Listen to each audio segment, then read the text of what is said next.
right. Okay, so I'm here, and from the group of domestic violence, and I'm here to interview Miss Carla Ambrose for the group project of EDTE 165. And this is Miss Carla Ambrose. She Hello. works for Kaiser Permanente Chemical Dependency Drug and Rehab Center, which is also linked with dual diagnosis program, and they also have an adolescence program. And Miss Ambrose, first of all, good afternoon. How are you today? Doing okay. How you All doing? right, I'm fine, thank you. So, if you wouldn't mind introducing yourself and a little background, Mr. Background. Okay. So, So I taught in Los Angeles for 7 years, basically middle school, sixth through eighth grade. And then I went back to school and I actually got my degree. I'm from Ohio and I actually got my degree in special education. And then I went back to graduate school at Sac State and I graduated and I taught. I worked 1 year in Child Protective Services, emergency response for 1 year. Um, then after that, I got on with drug and alcohol for the county, and I was working there for about 14 years. And during that program, we worked with I did classes for CPS. It was parenting classes, and you had to take those classes as a process of getting your kids back or meeting the requirements for that. And other than that, I did other drug and alcohol programs. Half of my time was spent working with youth teen programs, and the other half was with women or adults at the Oak Park Service Center for the majority of my time. But actually, when I went and worked at the teens, I actually was off station. So I would go in Rancho Cordova, do a group, or I would go in Citrus Heights and do a group and things like that. So that's okay, basically it. And I've been with Kaiser for 4 years doing the same type of work. okay. So, what, you said how long did you teach? I taught for 7 years. 7 years. Mm-hmm.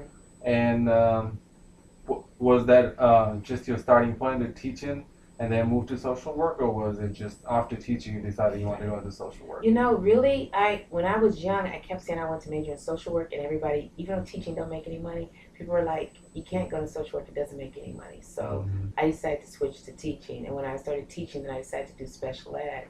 And when I was teaching, I remember doing a referral to Child Protective Services, and I wasn't pleased with the results. And I told the social worker, I basically was telling her how she should do her job, and she basically said, why don't you can do a better job, why don't you go to school and do it? And I thought that's not a bad idea. Oh. So that's when I went to graduate school and got my master's in social work. And I did 1 year for CPS, and I think they do a wonderful job. That's not my area. I'm done. And they have so many obstacles to deal with, more than I could ever realize once I started understanding the law, the difference between our expectations of what a family should be like and legally what we're allowed to do and the standards of the government. So once I understood that, I switched over to drug and alcohol. So I've been doing basically, it's all under psychiatry, but my emphasis has always been drug and alcohol, anger management, parenting. I work with kids and families, kids with their families. And basically that's happened. And then I was promoted and I was over the youth treatment program for all of Sacramento County and working with probation and all those other things. And I decided I like being back online, being back a therapist. And so then I returned. I got a job here, and I love it here.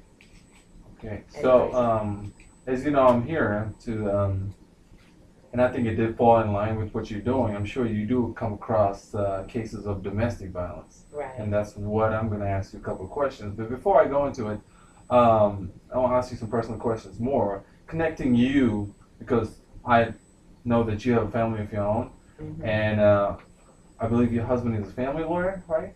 Mr. Mark Ambrose? Yes, Mark has worked 23 years and he does family law. Family law. Yes, and I actually on some of his cases consult with him, but basically he's done family law his whole time.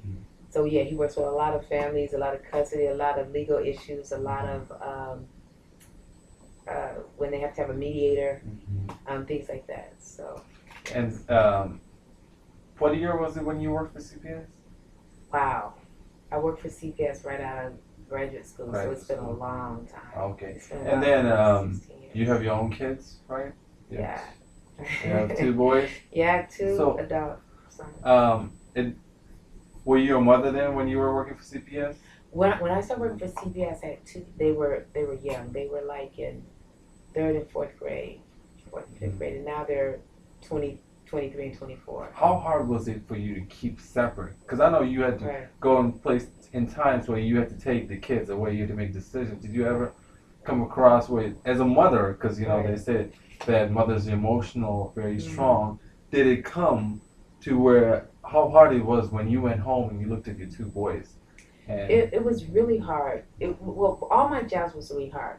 When I was a teacher, it was really hard because I would see different kids, especially boys, and I would see character traits and things I didn't like. And then I'd go home and I'd be so hard on the kids. It's like, okay, I don't want them to turn out. So that was hard. Um, in teaching, what one of the main reasons I left, it was very hard for me to deal with the parents. If I love the kids, and I said I would work at a boarding school, but these kids, some of their parents and the struggles and the issues, and we're asking them about SAT scores and how to do this and that, and they just have what they have to deal with a lot of their parents who are on drug and alcohol, who has mental health issues, who have chemical, I mean, just all these domestic violence, and we're sitting here asking kids to do all this stuff, and they're trying to figure out what's life going to look like when they go home. So that's what drew me out of teaching. It was like I was more concerned with their social, emotional, and spiritual well-being, and then their academic, and academics is what counts. It all it's all. And then so I switched to Child Protective Services, and I was in emergency response. So I was the first person to go out, and I would go out, and people would be either in a domestic violence situation. Sometimes I would have to call the police, or the police called me because there were domestic violence or some type of violence, and someone needed to come get the kids. I think I had the lowest rate of taking kids than anyone else because I'd worked with kids and worked as a teacher, and sometimes the foster care environment wasn't better than their home environment. Sometimes they would get put. So I was really hesitant to take kids away. So when I did, I had no problem with it. When I did, it was like I felt like it was a life-threatening issue. So I wasn't someone who quickly removed kids because I know kids, no matter what, want to be with their parents. And I wasn't really feeling comfortable. Like there's a lot of great foster care homes, there's a lot of bad ones too. And so I didn't always think that was the answer. But doing that was very tough. And no matter how bad they were, in most cases the kids didn't want to leave. It didn't matter that you saw bruises all over them. It didn't matter that their parents or whatever. The kids are crying and begging. They still want to be. Everyone wants to have a place to belong. So they still want to be with their parents. And I think that's what makes domestic violence so difficult. Is because it doesn't matter if mom beating on dad, dad beating on mom. Doesn't matter if drugs. It doesn't matter. That the kids think that they had something to do with it. They think that they can control it. They think that if only they did things differently, they really feel like they need to be there to take care of one or the other. They need to be there to take care of the perpetrator, to keep them calm, so they won't do it anymore, or they need to be there to take care of the victim, to help them out, make sure everything's perfect, so the perpetrator won't be upset.